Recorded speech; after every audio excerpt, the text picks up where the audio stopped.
Well, hello, financial freedom fighters.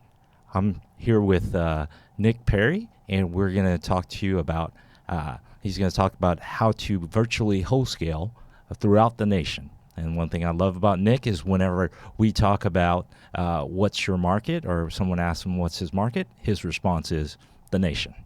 So my name is Charles Nguyen. I'm here with Elizabeth Navarrete, our host, and welcome to your best real day.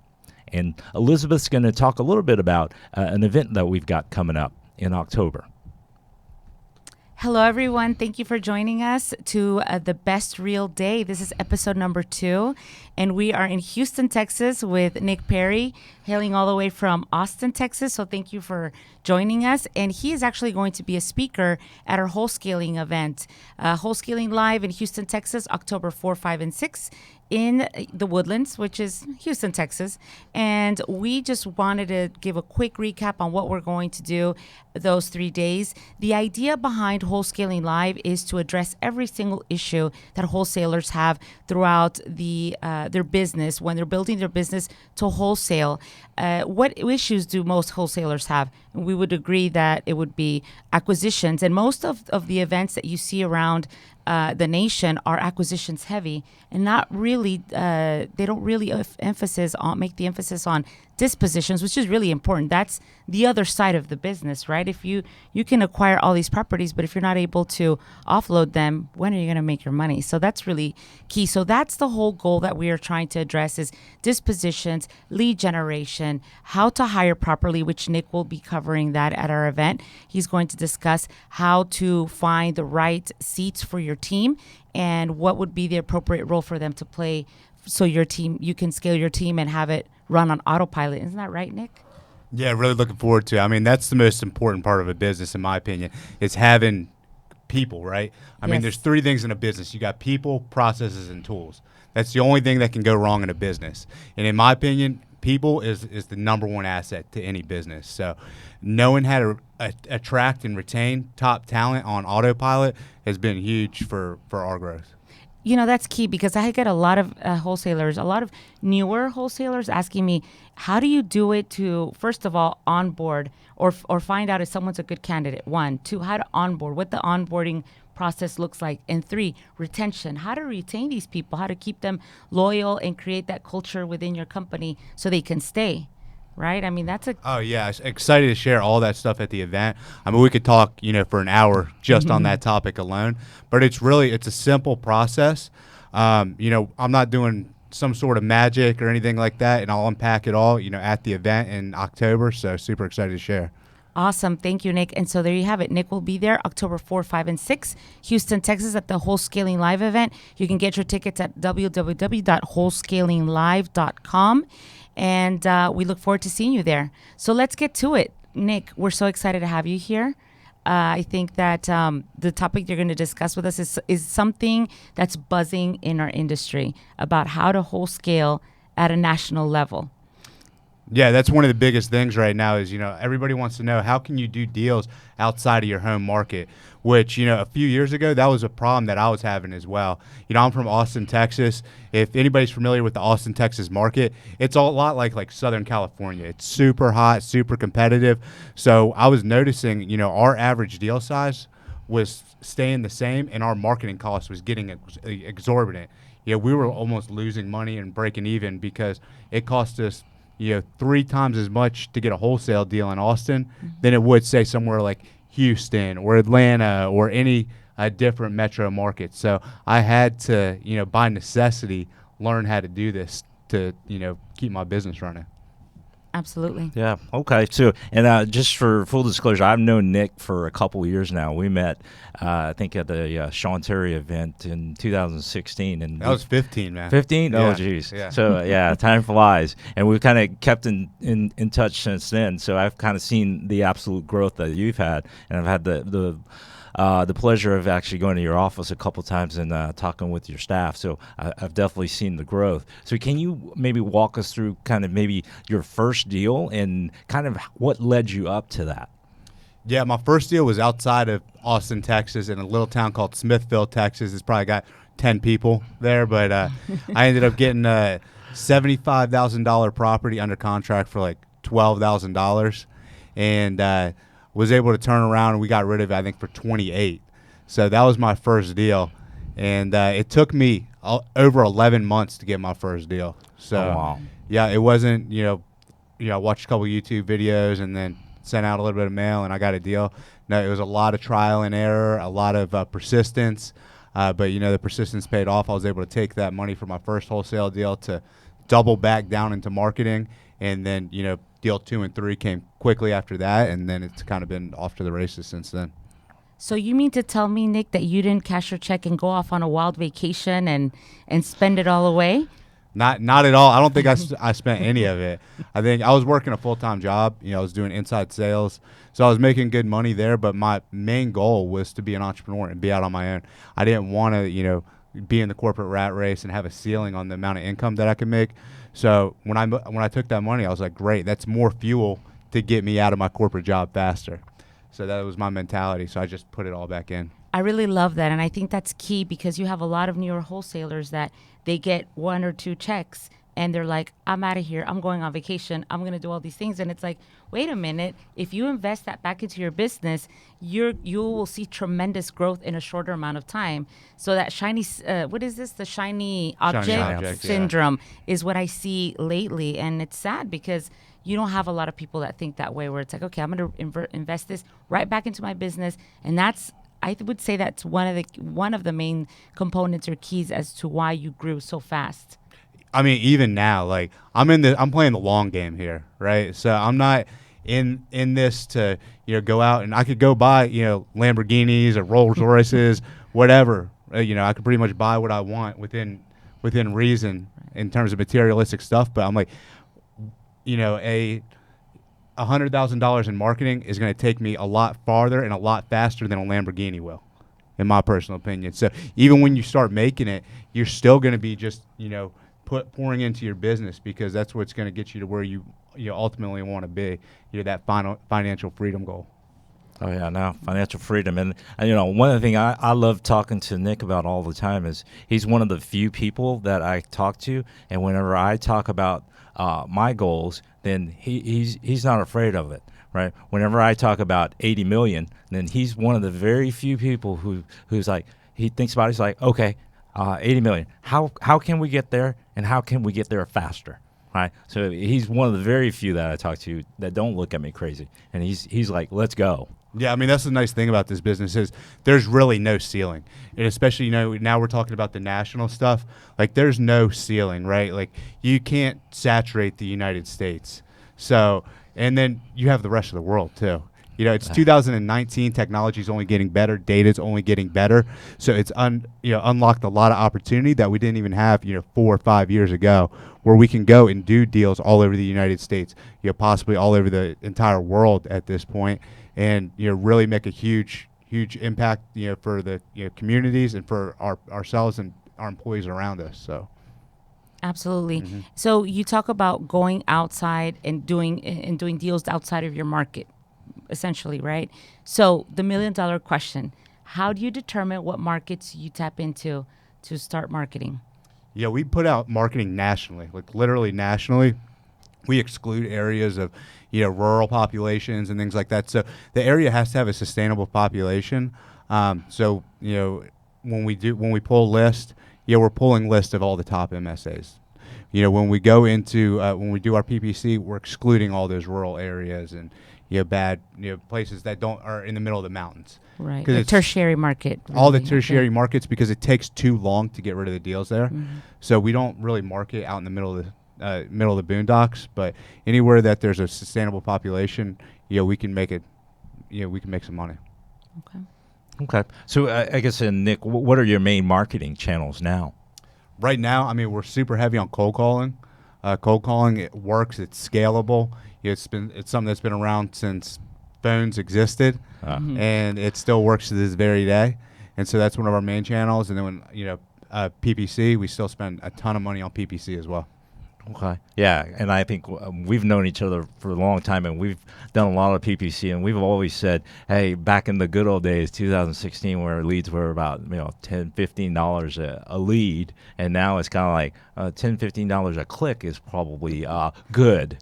So the market has changed quite a bit. Absolutely. No, I mean, pay-per-click advertising costs have gone up and up and up. So you have to be smart. You got to know what you're doing. Hire an expert. Or fortunately, we came up from the same school.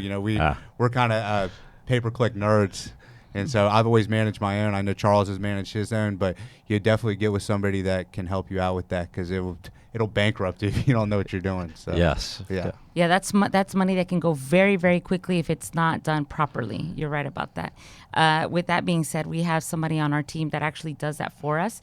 Because if I were to do it, forget it. I wouldn't be in business right now. So, yeah, you have to know what you're doing with that.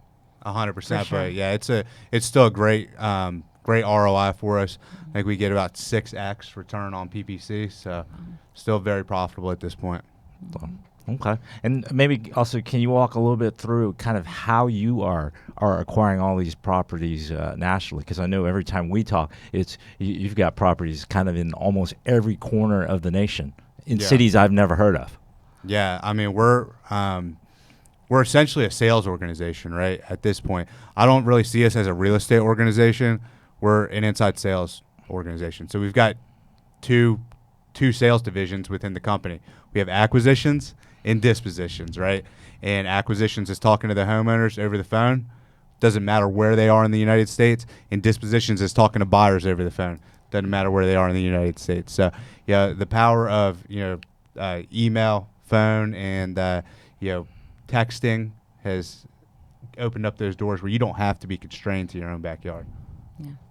Okay. And then, can you explain whether or not you actually go out to the property or have anybody go out to the property? None of my employees have ever seen a house. So I've seen plenty of houses. I mean, yeah, I used to drive, all over the place, especially here in Texas. I would go to, living in Austin, I'd go to San Antonio, I'd go to Dallas, I'd go to Houston, and I'd line up a bunch of appointments and then drive there and spend the night, come back the next day. But obviously that's not scalable. And so, no, everybody does everything right from our office in Austin. We're talking to homeowners, like you said, pretty much on all four corners of the United States about deals and getting them under contract. Okay. And then can you walk a little bit through how you're selling properties?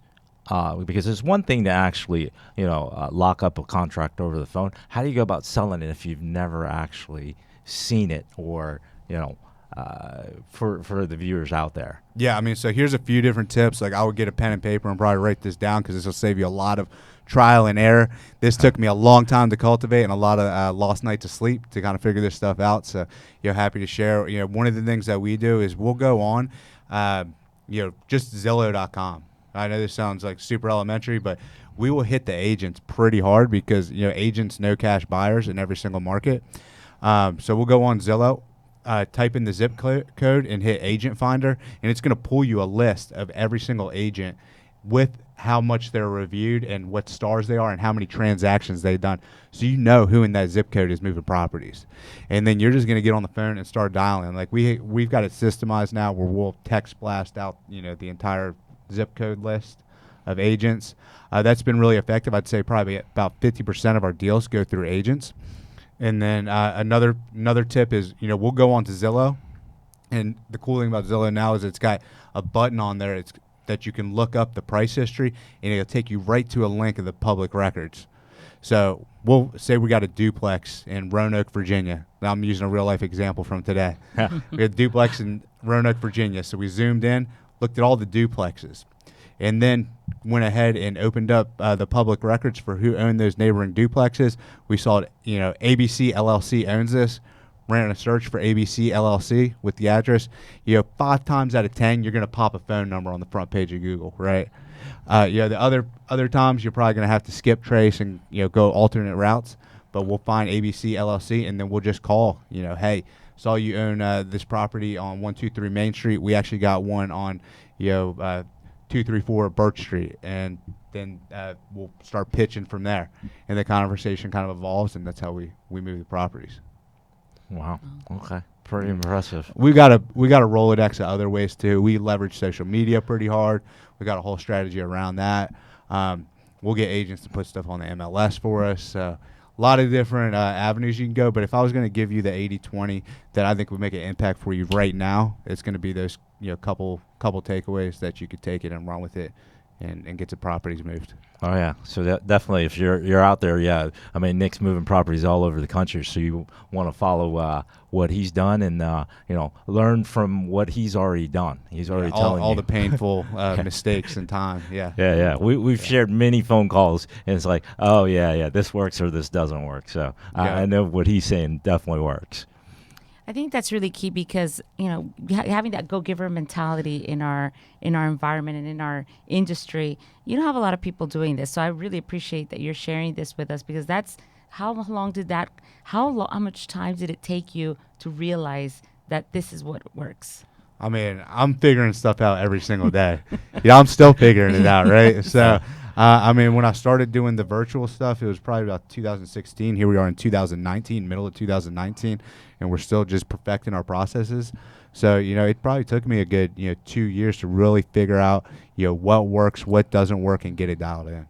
I like that.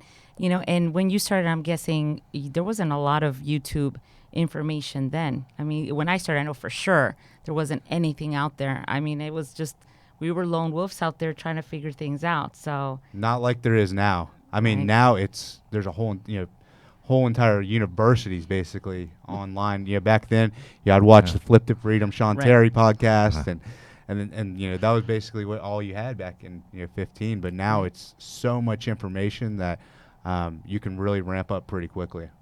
Absolutely, there's no excuse. Oh yeah, no, definitely none. It's just trying to figure out which ones to watch nowadays because there's so many. Information overload. Yeah. So I have a key question for you. What are you looking at as far as cost per lead right now? Right now, I look at my cost per lead every single week per source medium, but I don't look at my cost per lead. I look at my cost per deal per source medium. Okay. Right. So, was my campaigns profitable? And I look at this. I look at it on a weekly basis, but I don't really pay that much attention to it. I'm looking at those numbers more on a monthly and quarterly basis because there's a gestation period to that marketing. Right. So, I'm looking, okay, we spent, $60,000 in cold calling and we made, $240,000. Okay, this is my ROI. Mm-hmm. Yeah. So, looking at the cost per lead is an indicator of success of a campaign, but we're looking at more profitability. Right. Okay. So cost per deal then is what you're looking at. Okay, Absolutely. That's good. That makes sense. I know. And I mean, I agree with Nick. Sometimes I look at things from a quarterly perspective even because then you get more data to actually compare with. Because sometimes, some months it just might be off for some reason. Mm-hmm. And you kind of want to make decisions based on a longer term set of data. 100%. I'm usually running quarterly or year to date, as much data as I can get. And you want to find trend lines in that. If it's continuing, the cost per deal is continuing to go up, you might need to make some adjustments in the data that you're pulling. If we're talking about cold calling or the callers that you're using, so it's good to look at all the metrics, but I try to keep it as high level as possible. Okay. Yeah. Yeah, and I remember the first time I met you, you had all the stats and all the spreadsheets already ready to go. I was like, wow. Oh, he was speaking your language then. Oh, yeah. Okay. I get that now. Absolutely. And I think the other important thing is, whenever you go to different events or whatnot, make sure you're networking. Because, we met at an event, and we've been buddies ever since then. And and it's like if I have a question about, say, PPC or cold calling, then I'm like, okay, let me give Nick a call. And even a couple, it's probably 2 months ago. You were in Houston. I was like, hey, come over because I got some HR type questions or hiring questions. So the process that Nick's going to explain at WholeSCALING Live, he's actually talked to me about, and I'm in the process of actually getting all that implemented myself. And outsourcing as much of it as I can, exactly like Nick had told me. Yeah, I mean that's huge. Outsourcing as much as you can, where you can, because we can't buy more time, right? Unless you outsource. So I'm excited to talk about that at the event. I think that's going to help a lot of people. Yeah, I think that we have a lot of people in our market that are still cold calling themselves. They're still running the campaign themselves. And it's like you really need to outsource that. Have a team. We have a call center and we have our people running all that. Because if not, we would just be tied to a desk all day long. Right. No, you can't Right. scale a business if you don't hire and outsource, to the right people and vendors. I'm so excited to hear that. I actually wish we could just fast forward time and get to that event because that's key. I get a lot of people asking me this, and I even myself, I need to tweak that because as you scale and as you grow, you need to implement better systems, better processes as far as onboarding. That's so essential. If not, you're wasting time just trying to onboard the right people, train them, and then they leave you because that Right. happens a lot. Turnover rate is high. Yeah, no, and I'm excited to share. I mean, I come from an HR background. Previously I actually worked at Indeed.com, which if you guys are familiar with that, it's one of the larger, job posting sites out there. So that was my job, was to talk to HR people all day. And, through osmosis, I learned a lot of what procedures work, what procedures don't work. And then, coming into my own business, I just, adopted a lot of those principles, and it's paid off for me. Yeah, if you want to know how to stay at the top of Indeed's job listings, yeah, you just gotta listen to what Nick has to say. Yeah, I can teach you how to maneuver around a little bit to make sure you get a lot of exposure on it. Yeah, now, yeah, awesome. Mhm. So, can you maybe walk us through what your organization looks like right now? Yeah, right now we have 6 acquisitions full time. One of them is a sales manager. He's on the phones a little bit as well, but his main goal is to make sure the entire team is converting. So, 5 full time on the phones every single day, acquisition managers, and then we have a sales leader. Then we also have a full time dispositions and a full time transaction coordinator. And then we have a follow-up manager who just helps out the acquisitions team to make sure nothing's slipping through the cracks. And then, we have some support roles like, a few virtual assistants that help out with pulling data, bookkeepers, things like that. But that's pretty much the organization.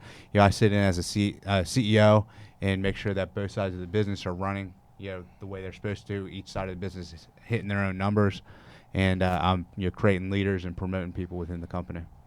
So when you're saying you have 6 acquisition managers, are they local? They're in-house? Yes, They're everybody's local. in-house. Okay. Yep. Okay, good. Yep.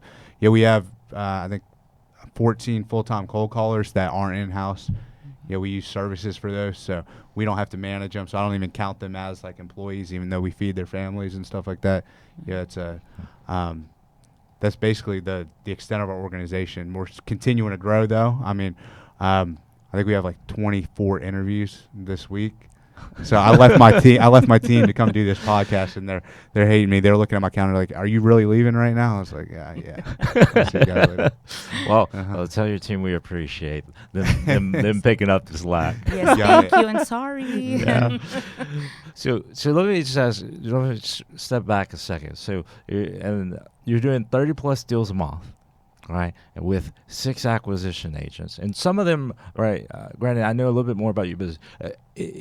Some of them are relatively new to your organization, right?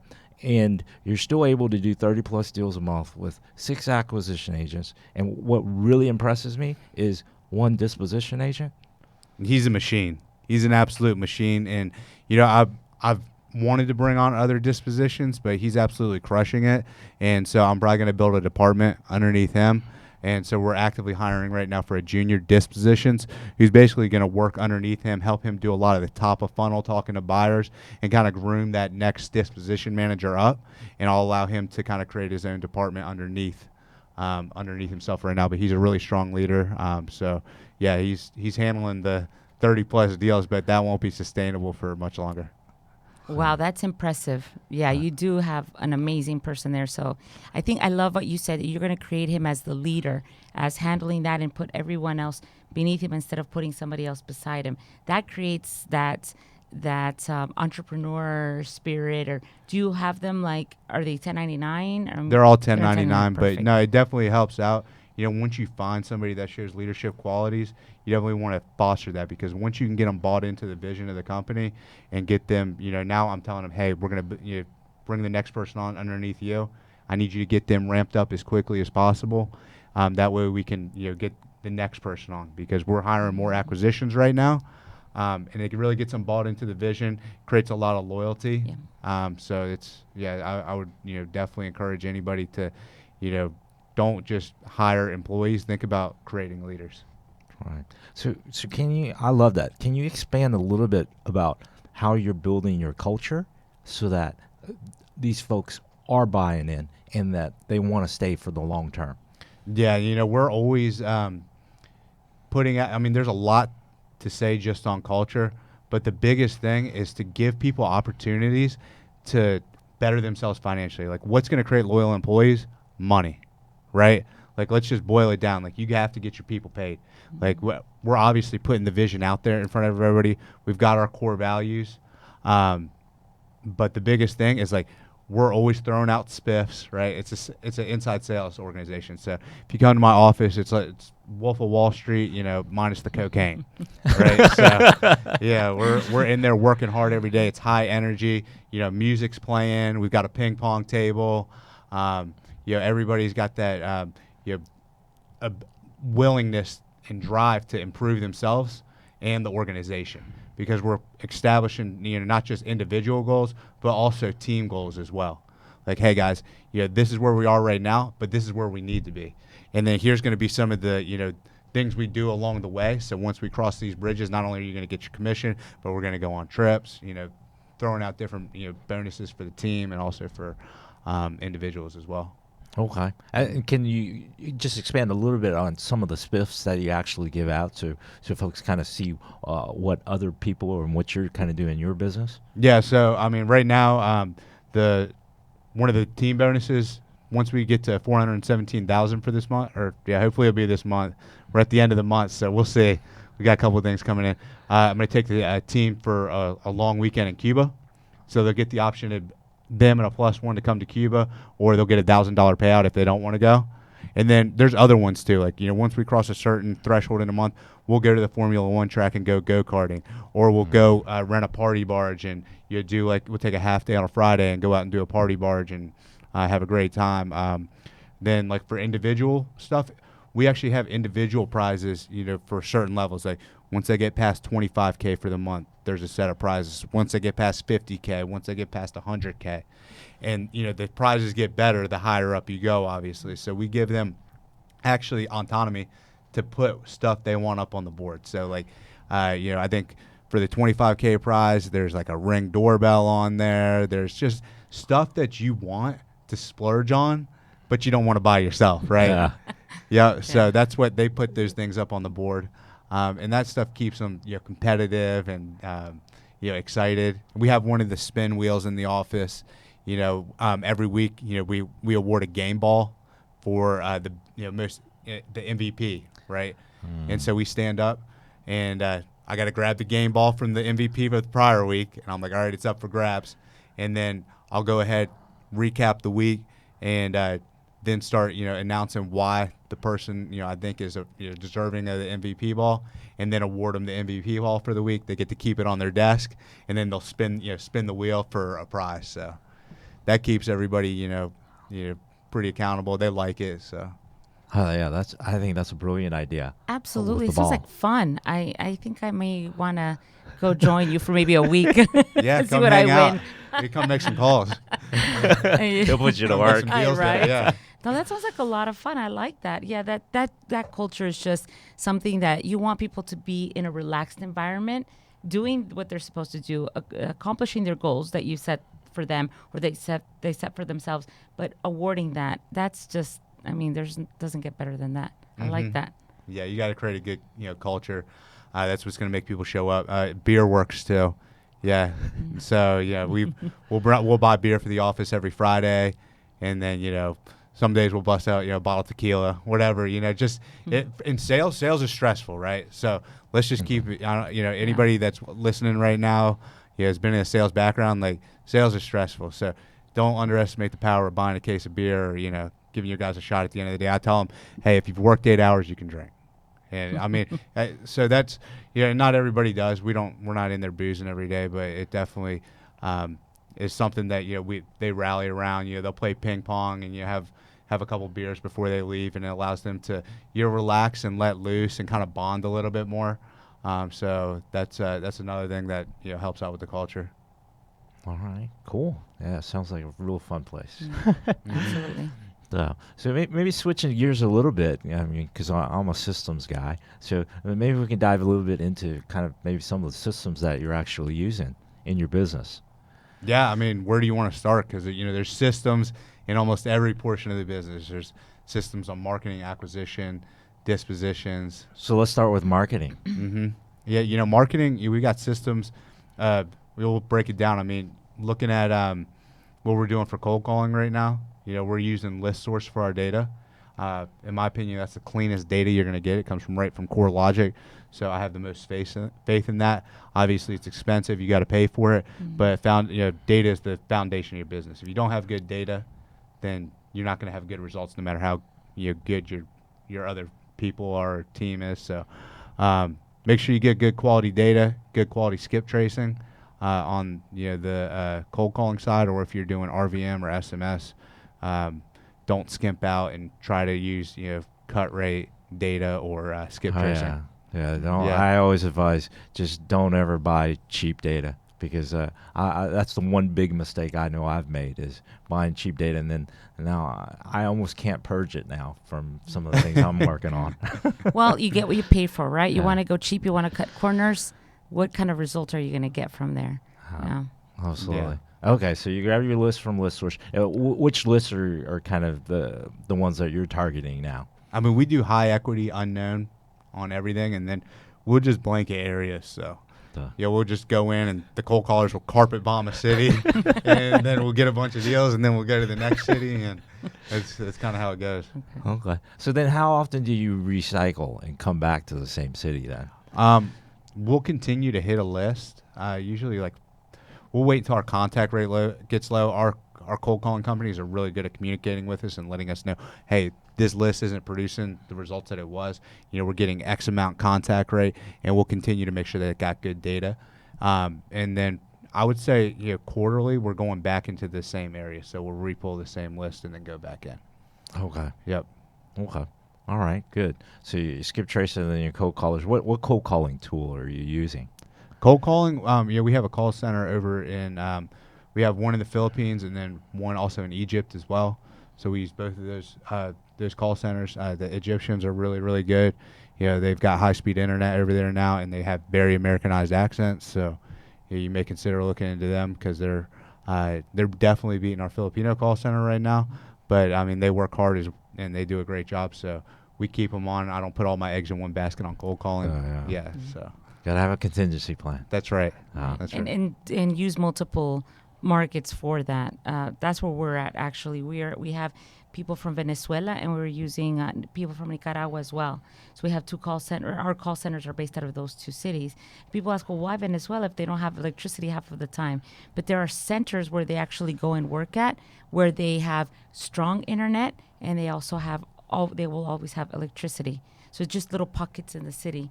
But, I mean, we were lucky to run into people that know where these pockets are and have guided us, right? Yes, you kind of got to go on your own adventure to find good, call centers. So that's been a long journey that, I've had to curate, and, by trial and error, we've got some good ones now. But, yeah. Okay, good. Yeah. And so then, so the leads come in, and what are you using for your CRM, and how does your acquisition process work? So we've got we actually use investor fuse built on Podio, but we've really tricked it out. It's not the out of the box investor fuse. We've gone around and looked at the top build outs for real estate investing. We've looked at them all, and after we looked at them all, we subscribed to them, and then had a developer go in and make our investor fuse, the best of the best, right? When it comes to the KPIs and it comes to just the flow of it and the actions and the automations, it's definitely unique to us. We've kind of come up with our own proprietary CRM on Podio, but it's been working well for us. Okay, good. And maybe can you explain a little bit about, we've talked about book size, and what that's kind of done for your business. Yeah, no, that's a great Ah. topic to bring up. So, we have acquisition reps in-house, and we have tons and tons of leads. So what we noticed was anytime they get over about 50 leads in their book, conversion starts dropping. When we would get super slammed, we would just continue to put leads in their book, and then they'd get up to like 100, 120 opportunities, and conversion would just tank. So we noticed that keeping the book size, really the sweet spot is probably about 40 is what we found, but definitely no more than 50. If they have more than 40 or 50 leads, then they have to drop some. And our sales manager, he makes them, hey, don't come to our one-on-one if you got more than X amount of leads in your book. And he keeps an eye on it. Hey, you need to start getting rid of some leads. You need to start getting rid of some leads. And those leads, they'll mark them, as dead or whatever. If the person said follow up with me in 3 months, they can still go back in and redial that old lead, but they're not going to be working it every single day. So that was critical for us. Every time that we allowed the book sizes to get too high, conversion rate would drop, and we'd get frustrated. So, because you're actually the only person I've ever heard of talking in terms of book size. So when you kind of told me that, it kind of jogged something in my mind, because I'm well, you know me pretty well. I'm always like, oh, just dump as much as you can, right? Get the phone to ring as much as you can, and we'll just handle it. But the way you're doing it is kind of like, yes, we'll dump as much as we can, but as much as we can handle, because it does, at some point you get a tipping point where, if it's 40 or 50 opportunities per acquisition agent, then anything beyond that, you're just actually causing efficiency to erode. right. I mean, it's kind of like the old parable, like the person that chases 2 rabbits usually doesn't get either of them. So when they can really dial in and focus on those 40 people at one time, over an 8-hour period in the day, they're much more dialed in on what needs to be done on each of those opportunities. So that was a huge takeaway for us. I think back in the early part of 2019 was making that adjustment to keep those book sizes low. Okay. Awesome. And then anything, I think we talked a little bit about dispositions as well already. Anything else to add there from a disposition system perspective? Yeah, I would say SMS is probably going to be the most effective way to get in touch with these buyers. We've tried RVM. We've, done, we still do Facebook. Facebook Messenger continues to perform very well, but mass SMS blast to the buyers definitely gets the phone ringing, and it gets the interest pretty quickly. It's almost on demand, right? So that would be my best advice on what tool to use or what strategy to use on dispositions. SMS to get the phones melting. Oh, wow. Okay. Yeah. And what are you using for the SMS? Right now we're using Roar. Okay. Roar works really well. If you're familiar with Roar, you can send out more than one message, so it looks organic. So it'll be a 2-part message. One will say like, hey, Charles, I just got a deal in Houston. I live in Austin. Give me a call. And then the next one, 7 seconds later, it'll be like, hey, if you're buying in that area or if you know anybody, give me a call when you get a sec. And that'll be the second message that goes out.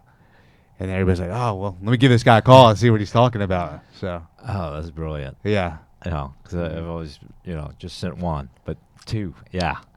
2 with a 7-second delay, because that's how we text, right? Like, I'd send Elizabeth a text message, and then, I might say, hey, Elizabeth, are you coming to the podcast?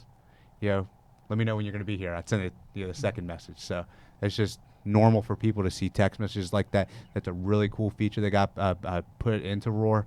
And then, you can't, I haven't found any better pricing for it. I know there's other tools out there, but that's just works well for us right now. Okay. So, and then I guess you've built your buyers list across the nation then. Yes. Yeah. And that's been really something right there. Obviously being nationwide, we've had to invest a lot of money into a buyers list, right? So we put a ton of time, energy, and dollars into building a massive buyers database. I think we have over like 2.9 million in our database. So that's awesome. Yeah. Okay. All right. And then I guess are you going to start potentially doing that as a service for other investors as well? Yeah. We have the bandwidth because we're dialed in at this point. We have good people, good processes, and good systems in place, I'm happy to help. Anybody that needs to move a deal, especially if you're trying to do this remotely, I know it can be challenging on the onset. So I'm happy to, if anybody needs to reach out, to help get a deal moved for them. Okay, great. And then maybe it's a good point. I mean, for someone who wants to actually be a virtual wholesaler, what do you recommend they actually go do? The biggest thing is we're doing inside sales now, right? Real estate's just the widget. That's all it is. We could be selling tools. It doesn't matter. So get good at talking to people over the phone. You're either going to be talking to buyers or sellers. Like, everything else is just noise. So if you know how to talk to sellers over the phone, and you know how to sell to buyers over the phone, you can figure out all the other little pieces and cool tools and tricks and lists and all that goes into it. But I think that's really going to be the skill, and the biggest thing is how good are you on the phones talking to sellers and buyers. Same thing as we're doing now. So nothing, no magic sauce really in it. It's just, you're going to be on the phones a lot. No, absolutely. Because we are a marketing and sales company. Effectively, that's what wholesaling is, right? Marketing and sales. And exactly. Almost sales is the most critical part, because a lot of us, you listen to enough people, you follow enough people, you will figure out how to market and get the phone to ring. Dude, I'm just building a marketing and sales organization. Like, I don't even know if wholesaling's gonna be around in 15 years. But I know, hey, if wholesaling wasn't around in 15 years, then I could just put another product in and be like, hey guys, we're selling this today, right? We're selling shaving cream today. Yeah, exactly. Whatever it is. So. No. Okay. Good. Well, I guess maybe let's walk down. What's maybe the biggest mistake or issue that you've learned through your years in real estate? Man, it's been, everybody's talking to me now. They're like, hey, you're doing great, but you know what? It's constant struggle and sacrifice, right? Like, don't let anybody tell you this business is easy. It's simple. But you're running a business, okay? It's going to be freaking hard. You're going to have persistence and tenacity, and you're going to have to, be bold and do things that others won't do. Get up early, have good routines, habits, and you constantly educate yourself, and you take yourself to the next level personally, professionally, in all areas of your life. You've got to really invest not only in yourself, but you got to spend a lot of money on your business. So spend money on your business, right? Don't skimp out on that. I would say that's probably, where I was in the beginning, is I wasn't spending enough on marketing. I wasn't spending enough on payroll, and that's why I wasn't growing, right? So, where you put attention and where you put money is going to flourish. So I would say that's probably, if I had to boil it down into, what struggles I had the most early on that somebody could, get past it as easy, is invest in the marketing, invest in the payroll. Your business will flourish. No, and I think one of the other things I know you've invested a lot, especially this year and last year, is training as well, right? Yeah, we spent a ton of money going to masterminds. I sent my team out to Mastermind in California, the Krista Shark Accelerator last week. They had a great time, came up with a lot of key takeaways that we've already implemented in our business. We're already seeing good results from it. So you don't ever be scared to spend money on yourself, your people, and your education. I don't think I've ever regretted spending money on going to an event or a mastermind. It's only helped me, and I feel like I've definitely got a positive ROI on all that. I think that's key because, for example, I've been in the industry for so long, and we've been reinventing ourselves as we've gone through our journey as being real estate entrepreneurs. And I can't say that things that we did 5 years ago are the same. They're absolutely different. And because you have the macro and the micro changes in the market, right? So you have to adjust accordingly. How has that been for you going up and down? And I'm sure you started mainly with mailers. Did you ever do mailers? I did, yeah. Did? I haven't done a mailer since like 2016. Yeah, that's so archaic. Absolutely, yes. But we all started there, right, with the mailers, really heavily marketing with the mailers, and now we don't even touch them with a Yeah, 10-foot pole. I've handwritten thousands of them Yes. from my kitchen table. So Right. yeah, we did a lot of that. I used to have the printer where I'd try to get the lines, and I did it Yeah. all with the mailers. But we spent a lot of money on direct mail. Cost per lead got high on that. So any business, like, marketing is going to change and shift and ebb and flow. So you need to stay on top of it. Continue to educate yourself. Continue to go to masterminds and places so you can find out what's working in your industry and what's the most effective and relevant for the time that you're in business. Absolutely. Oh yeah, no. I mean, we're always reinventing ourselves. I mean, I'm always lately. The thing I've been saying is the game's changing. I mean, it's changing much more to me, much more rapidly today than it was when we all started 2000. When me and you synced up in 2015. Back then, it was launch some PPC ads, direct mail, whatever. We were getting 3% response rates. We were all like, oh, 3%? That's kind of low, Mhm. And And it's nowadays, dude, it's only speeding up too, right? Like, you better get on the train and be learning every single day, or just get left in the dust, because it's only speeding up. I mean, we're in 2019. We're doing all kinds of crazy stuff with RVMs and SMS now, but that's going to be archaic here soon, Yes. right? You wait till AI starts getting real Yeah. good, like, we could open up that can of worms, but there's going to be a lot of changes coming up in the industry. So make sure you're staying relevant. Look at your technology, look at the news, what's going on. There's crackdowns on RVMs, so you got to stay relevant and stay educated. No, Absolutely. absolutely. I mean, I'm always out there. I mean, most people, when I'm looking at things now, it's either marketing or scaling. I'm looking at one of those two things, or data. I've been on the hunt for a lot of data lately. Mhm. So because 80 million is kind of way out there, and like you got to have a lot of data to be able to get there. I mean, once AI is out there, whoever has the data wins, Right. right? That's So, it. Mm-hmm. hmm So yeah, I mean, that's pretty much where we're at as a business right now, and we're continuing to grow quickly too. So when you talk about 80 million, it's very possible. That's the nice thing about kind of going full circle on this, is there is no cap. Uh, You could really take this, and sky's the limit with it. So I'm excited for what the future holds, and where we are currently. I'm thankful, but definitely just getting started. Where do you see yourself in the next 3 years? 3-year plan, over $100 million company. Right now we're in a position that if we continue to just show up, work hard, execute every single day, I'll be able to quickly multiply some of these divisions out. Like our right now, so we've got six people on the acquisition side, right? Soon as that team is converting well, my sales manager is going to go and start another team of 6. We'll promote somebody within that team to move up into a sales leader, right?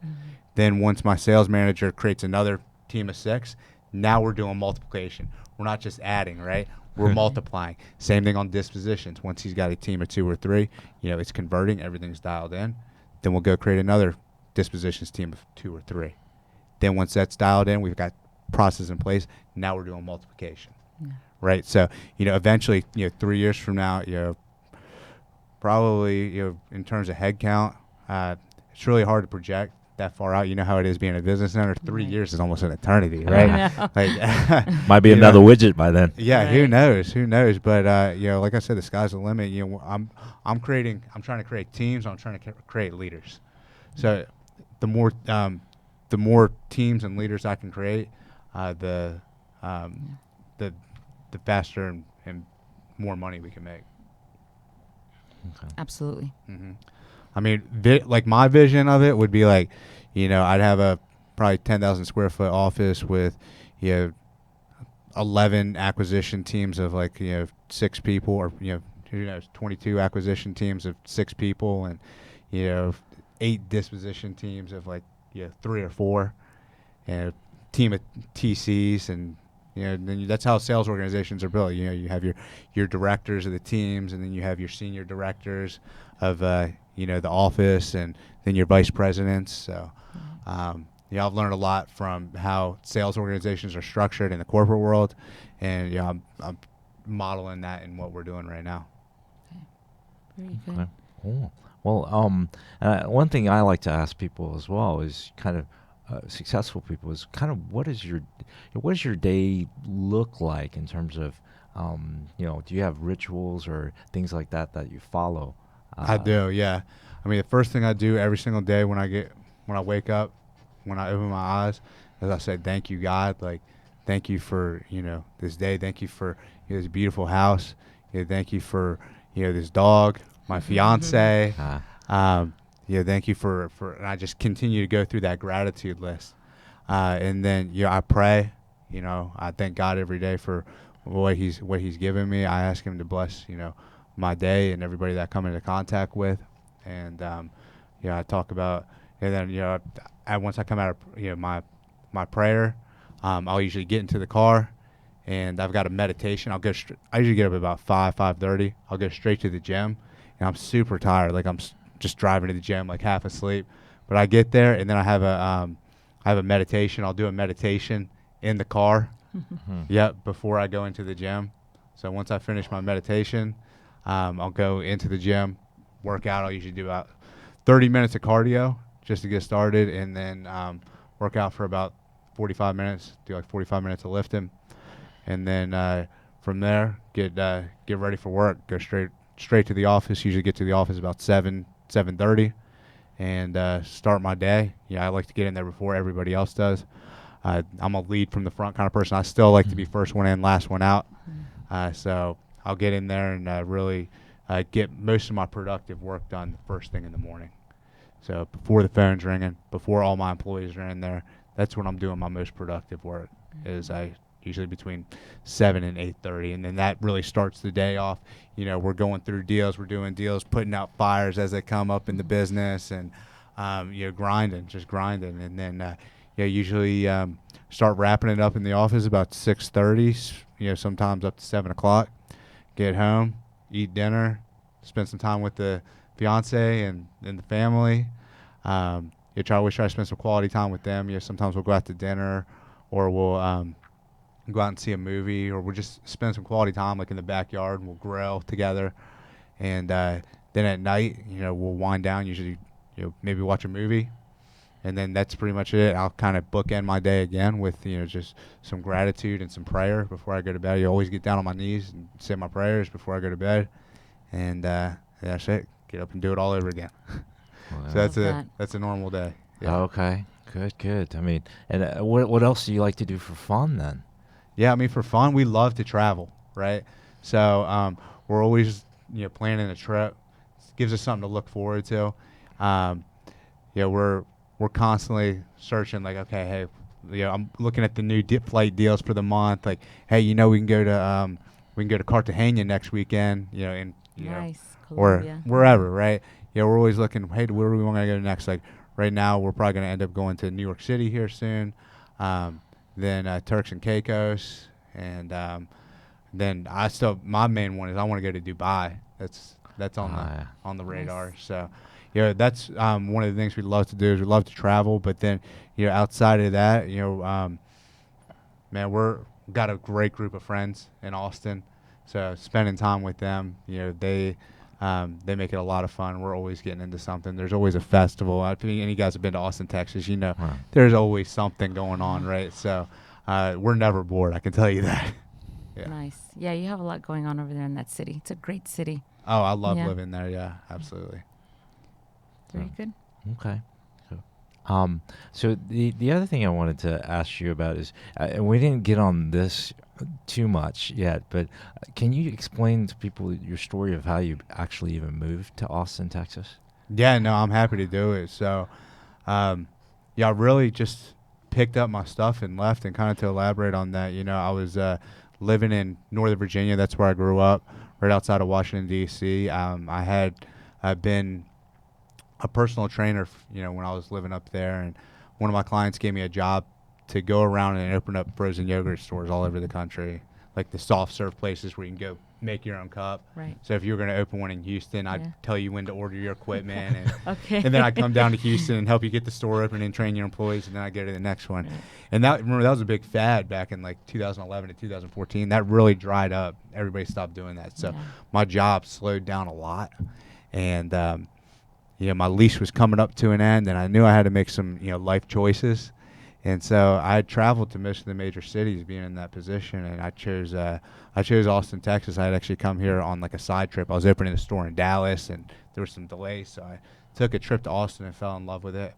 I was going to go to Austin or San Diego, and I said I'll have just as much fun in Austin for about half the money. So, True. so at the end of my lease, I just was like, well, you know what, I can try to find another job because my job wasn't doing very well. And all there is in Northern Virginia is you're going to be a government contractor, or you're going to be working in, I was going to have to go back to the gyms or something, and I didn't want to do that. So I just put everything in the back of my car. I think I had like $7,000 saved up. And I called an apartment locator when I was on the way down. I said, hey, I'm coming down. I need you to get me as close to downtown as you can for $1,000 a month. So he sent me, a few lists, and I said, I want that one. They got it for me. I did all the reference checks and credit checks and applications on the way down. And, showed up in Austin, 24-hour drive, about 3 o'clock in the morning, and waited for the office to open, got my keys, and started my new life. But, yeah, I mean, that's kind of when my real estate journey began, because I was, no direction, kind of lost, just knew I didn't want to be in Northern Virginia anymore. I was tired of that, tired of that scene. And I was like, it's a fresh chapter, and I want to figure out what I, really want. And I knew that I was entrepreneurial. Always had that in me. And so I started learning, a ton of stuff on YouTube, how to make money online, right? And came across wholesaling. It made a lot of sense to me. So put myself through YouTube University, watched YouTube videos to nauseum, and for the first couple months, and then started handwriting letters on tables and spending money I didn't have. I didn't have a job, so I was really spinning my wheels. So that's when I was like, if I'm gonna do this, I'm gonna buckle down and I'm gonna get a job. So that's when I ended up getting a sales job at Indeed.com. It's probably one of the best things that ever happened to me, because that's what taught me how to sell. Like, you want to talk about Wolf of Wall Street, hardcore, aggressive sales organization, and that's what Indeed is. It's 60 calls a day. You better be closing, always be closing. Like, you got high ass quotas. So that's where I really learned how to sell and become a good salesman over the phone. And I made great money there. I was super motivated to do well there because I didn't want to be there. I wanted to start my own company. Right. So I just would take my commission checks, and on the nights and weekends dump all my money from my commission back into my business. And then fortunately, after about a year and a half, 2 years, I was making more money in my wholesale business and was able to come full time and build my company. Wow, awesome. So you left Northern Virginia without a job, and then moved to Austin, Texas, and and we've talked a little bit about it in our conversation. Law of attraction, right? You just go, you go dream it, and then things will happen. You just gotta believe it. Right? Yeah, absolutely, absolutely. It was definitely one of the scariest things I ever did, but one of the best things I ever did, and I think that's probably true for a lot of things that people do. Like, the scariest things are usually the best things. So, yeah. That is so true. That rings so true to me. And I think that I like that you decided to color outside of the lines. That's so key, right? Because we always want perfection, and I hear a lot of people saying, well, I'm not going to take that step until I have all my ducks lined up in a row. And it's like, you'll never get anywhere. Never have ducks lined up in a row. Like, if you wait for that to happen, I heard it, somebody told me this last night at a networking event. I'm like, really? You're never going to have all your ducks? Yeah, I still don't have my ducks up in a row, Yeah. Right? The ducks are still moving everywhere. The water's continuously moving them around. You're never going to get them all lined up. Right. You just got to get out there and do it, right? 100%. Yes. Just take action, Yeah. I'm not, barely made it through high school. I don't have a college degree, Wow. Yeah, but I think I'm barely made it through high school. I was able to get a D somewhere, and then got through. So, I'm not, it just comes down to hard work and action a lot of times. So that's the secret sauce, I guess you could say, right? Because people always want, what's that secret ingredient? What is it that you need to make it as an entrepreneur? You would say it would be consistency, persistence. Yeah, show up every single day, right? I still show up every single day. And my mother told me this when I was young, and it really rang true to me, and I think this has probably served me well, was showing up's 80% of the battle. We've all heard that. So you don't have to be the smartest person in the world. If you just show up 80, you're doing 80% right there, and just keep showing up every single day. I love that. I firmly believe that. That's the you've already won the battle if you show up. How many people just don't show up, and they're just not showing up for themselves even. I think that's sad that they don't, we give them opportunities sometimes. I don't know if you've ever done this, but give other people that don't have that opportunity or don't know how to start, you give them the opportunity, they don't show up. It's like, wow, I've put everything on the line for you, leads and a dialer, and you don't want to log in. Not Yep. showing up is really detrimental for you if you don't do You it, have to, even when you don't want to, right? Yes. I mean, Oh, yeah. just keep showing up. Yeah, we all do stuff we don't want to do, but yeah, that's Yeah. life, right? So just keep showing up, and I think that's probably, if I was going to boil it down, is I just kept showing up.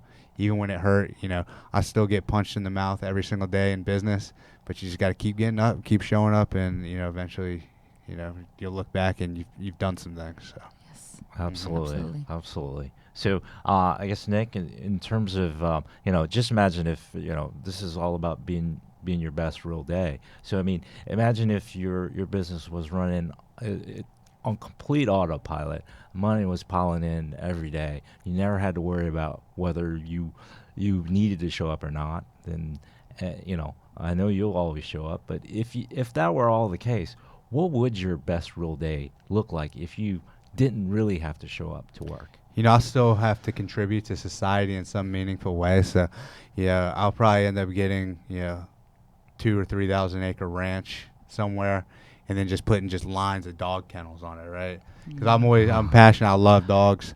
So, I think that's one thing that I do want to do in my lifetime is you get a ranch where, we can help rescue dogs from shelters that are overflowing, or if there's a, natural disaster or something, we can house them. And obviously have an adoption center, but just have a ton of land with a ton of like really nice air-conditioned kennels, caretakers, veterinarians, vet techs, people to play with the dogs every single day. And I've got enough money that I can just keep that operation running. As a nonprofit, that would be something that I'd like to build a legacy on. And then, in terms of, outside of that, I want to, experience as much as this life has to give, right? So, explore all the different continents and places, and make sure that I get to taste all the different foods while I'm on this earth, right? So, I think that would be my perfect day, is to live somewhere by the water, have a big ranch, and be able to travel the world. All right, sounds good. So what can us or our viewers do to help you get to your best real day? I'm just blessed to, be a part of the community. I mean, that's the nice thing. Real estate investing, everybody's in the same mindset, in the same boat. So, I'm not asking for anything, but if there's anything that I can do to, help anybody else, I know, if you help enough other people, like, you end up getting what you want at the end of the day. It's kind of like the law of attraction, right? Yep. So, anybody that needs anything, feel free to hit me up. I'm on Instagram. You can find me at Nick Perry, REI. Happy to help anybody with any questions, or if you guys got a deal that you need moved. Obviously, we're moving deals all over the country. So if anybody needs help moving a deal or something like that, just reach out. Okay. Awesome. Great. Well, thanks, Nick. Appreciate you joining us and driving in all the way from Austin to join us at the Best Real Day. And, we'd like to, again, welcome everyone to come out to WholeSCALING Live October 4th, 5th, and 6th in the Woodlands. And on behalf of my co-hosts, Elizabeth Navarrete and Nick Perry, we hope you have your best real day. Thank you, and we'll see you next time.